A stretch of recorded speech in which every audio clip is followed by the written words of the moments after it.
जय माता दी। आदाब, सत श्री अकाल, हेलो। कैसे हैं आप सब? उम्मीद है आप सब दुनिया के जिस भी कोने में हैं पूर्ण रूप से स्वस्थ हैं, सुरक्षित हैं, खुश हैं। कम से कम मैं तो ऐसी ही उम्मीद करती हूँ सबके लिए। दोस्तों, आज आप लोगों के सामने रूबरू होने का एक विशेष कारण है। मेरे पास एक उद्देश्य के साथ मैं आप लोगों के सामने हाजिर हुई हूँ। दरअसल पिछले 1-1.5 साल से इस कोरोना के कारण जो कुछ भी चल रहा है, लोग जिस तरह से डिप्रेशन में जा रहे हैं, कई लोग विशेष तौर पे जो युवा पीढ़ी के बच्चे हैं वो आत्मघाती बनते जा रहे हैं। इस बात को ध्यान में रखते हुए मुझे आज सामने आना पड़ा, क्योंकि ये परिस्थिति बहुत भयावह होती जा रही है और बहुत दुखदाई भी है। मुझे ये बातें बहुत बहुत परेशान करती हैं, शायद इसलिए क्योंकि मैं एक एम्पैथ हूँ, एक साइकिक हूँ। इस कारण से ये बातें मुझे बहुत ज़्यादा परेशान करती हैं और आज इसलिए मुझे ऐसा लगा कि मुझे आप लोगों के सामने हाजिर होना ही चाहिए। दोस्तों, मैं पिछले 13 सालों से स्पिरिचुअल काउंसलिंग, हीलिंग, गाइडेंस ये सब दे रही हूँ मैं, और इसी विषय में बात करने के लिए आज मैं आप लोगों के समक्ष आई हूँ। ये काम मैं इसलिए कर रही हूँ ताकि जो लोग अपनी परेशानियों से घबराकर गलत कदम उठाने का सोचते भी हैं, उन्हें मैं रोक सकूं। जिनको कोई रास्ता नज़र नहीं आ रहा है अपनी परेशानियों से छुटकारा पाने का, उनके लिए कोई रास्ता निकाल सकूं, उनकी समस्याओं का समाधान उन्हें दे सकूं।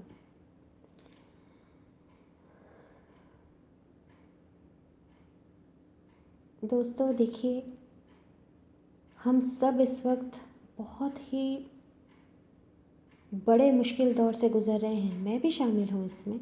मैं ऐसा नहीं कह रही हूँ कि कोरोना ने मेरे जीवन को प्रभावित नहीं किया है, बहुत ज़्यादा किया है। मेरा जीवन भी अस्त व्यस्त कर दिया है। मैं पहले इंदौर में रहती थी।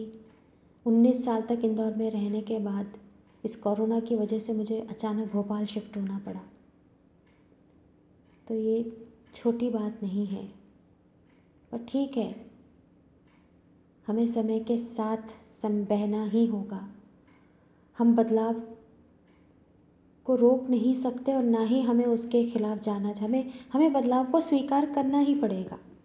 परेशानियाँ, तकलीफ़ें, दर्द तब उत्पन्न होती हैं जब हम परेशानियों का अवरोध करते हैं, जब हम अपने जीवन बदलाव का अवरोध करते हैं, जब हम अपने जीवन में बदलाव को आने से रोकते हैं। मगर ये समय ऐसा है कि हमें उसे स्वीकार करना ही पड़ेगा, जो कि मैंने भी किया।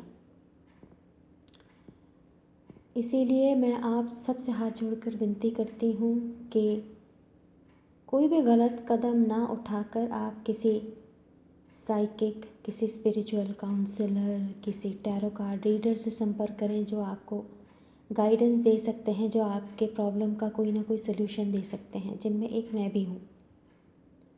मैं टैरो कार्ड रीडिंग नहीं करती हूँ, मुझे नहीं आती है टैरो कार्ड रीडिंग। सिर्फ मैं अपने साइकिक एबिलिटीज़ के दम पर, उसकी बुनियाद पर मैं लोगों की समस्याओं का समाधान देती हूँ। पिछले 13 सालों से मैं ये काम कर रही हूँ। बहुत सारे लोगों को इससे फ़ायदा मिला है और मुझे पूरा विश्वास है आगे भी मिलता रहेगा, क्योंकि ये तो मेरी माता रानी और भोले बाबा की कृपा है मुझ पर।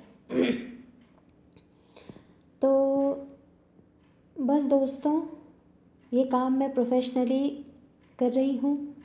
मैं ऐसा बिल्कुल नहीं कह रही हूँ कि मैं ये काम फ्री में करती हूँ। नहीं, मैं ये काम फ्री में नहीं करती हूँ। मैं चार्ज करती हूँ, मैं फ़ीस लेती हूँ।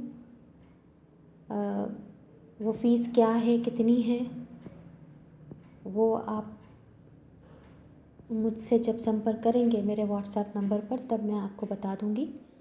मेरा व्हाट्सएप नंबर आप ध्यान से नोट कर लीजिए, 7389518930।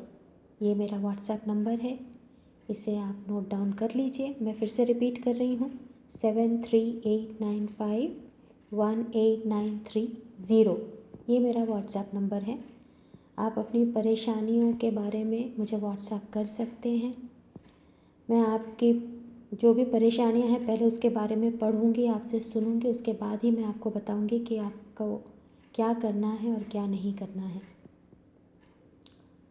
एक बात अभी से मैं क्लियर करना पसंद करूंगी कि मुझे तंत्र नहीं आता है। मैं तंत्र साधना नहीं करती हूँ और ना ही मैं जो लोगों को जो उपाय बताती हूँ उसमें तांत्रिक कोई क्रिया होती नहीं है, क्योंकि मुझे नहीं आती हैं। ये पूर्णतः आध्यात्मिक होती हैं। हाँ, मैं मंत्र ज़रूर देती हूँ। अगर किसी को महामृत्युंजय का जाप करने का आदेश आता है माता रानी की तरफ से कि भाई, तो मैं महामृत्युंजय का जाप करने के लिए देती हूँ। दुर्गा मंत्र हो सकता है, गणेश मंत्र हो सकता है, कुछ भी हो सकता है। वो डिपेंड करता है कि आपकी परेशानी क्या है और उसका समाधान किस तरह से होगा। पर तंत्र तांत्रिक क्रियाओं का उपयोग मैं नहीं करती, क्योंकि मुझे आती ही नहीं है। तो कृपया इस बात को ध्यान रखें, है ना। इसको ध्यान में रखकर ही आप मुझसे संपर्क करें। और एक बात और स्पष्ट कर देना चाहती हूँ, कोई भी व्यक्ति मुझसे ये सोचकर संपर्क ना करे कि वो मेरे माध्यम से किसी और को नुकसान पहुँचा सकता है। मैं ये काम नहीं करती। मैं इस दुनिया में लोगों का भला करने आई हूँ, उनकी मदद करने आई हूँ। किसी का बुरा करने के लिए, किसी का अहित करने के लिए मैं नहीं आई। मुझे ये शक्तियाँ माता रानी ने इसलिए नहीं दी हैं कि मैं उससे किसी का बुरा करूं, किसी का अहित करूं। इस बात को कृपया विशेष तौर पे ध्यान में रखें। दूसरी बात, मेरे इस काम का किसी भी मज़हब या धर्म से कोई लेना देना नहीं है। मैं सभी मज़हब, सभी धर्मों के लोगों की मदद करती हूँ, उनके रिस्पेक्टिव धर्म या मज़हब के अनुसार। अगर मेरे कोई मुस्लिम भाई बहन मुझसे कोई मदद चाहते हैं तो उनके लिए भी दरवाजे खुले हैं। मैं उनके मज़हब, उनके धर्म के अनुसार ही उन्हें उपाय बताऊंगी। अगर कोई क्रिश्चियन या सिख या फिर किसी भी और धर्म से ताल्लुक़ रखने वाले मेरे भाई बहन अगर मुझसे संपर्क करना चाहते हैं, मेरी मदद चाहते हैं, तो मैं उनकी भी मदद करूंगी, उनके ही धर्म और मज़हब के अनुसार। मैं उनकी मदद मेरे धर्म के अनुसार नहीं करूँगी। कहने का तात्पर्य ये। तो इन बातों को ध्यान में रखकर आप मुझसे संपर्क कर सकते हैं। बाकी मेरा व्हाट्सएप नंबर मैं फिर बता देती हूँ, 7389518930। ये मेरा व्हाट्सएप नंबर है, इसको नोट डाउन कर लीजिए। बस आज के लिए इतना ही। इसी उम्मीद के साथ मैं आज का वीडियो यहीं ख़त्म करती हूँ कि आप सब लोग पूर्ण रूप से स्वस्थ, सुरक्षित और मस्त रहें। अब मिलते हैं अगले वीडियो में। जय माता दी।